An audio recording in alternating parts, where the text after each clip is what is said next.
AP deputy CM Pawan Kalyan Jagtial జిల్లా కొండగట్టుకు చెందిన చట్టా సతీష్ కలుసుకున్నారు. ప్రజారాజ్యంలో యూత్ వింగ్ లో పనిచేసిన సతీష్ పార్టీ కార్యక్రమాల్లో చురుగ్గా పాల్గొనేవారు. ఎప్పటి నుండే పవన్ కళ్యాణ్ అభిమానిగా ఉన్న సతీష్ జనసేన రాజకీయ సిద్ధాంతాలు నచ్చి పవన్ భక్తుడిగా మారాడు.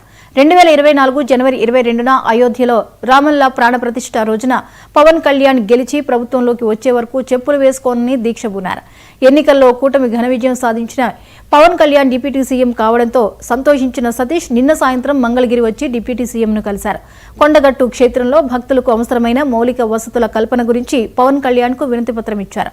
చట్టా సతీష్ అభిమానానికి ముగ్ధులైన పవన్ కళ్యాణ్ జ్ఞాపికను అందజేసి అభినందించారు.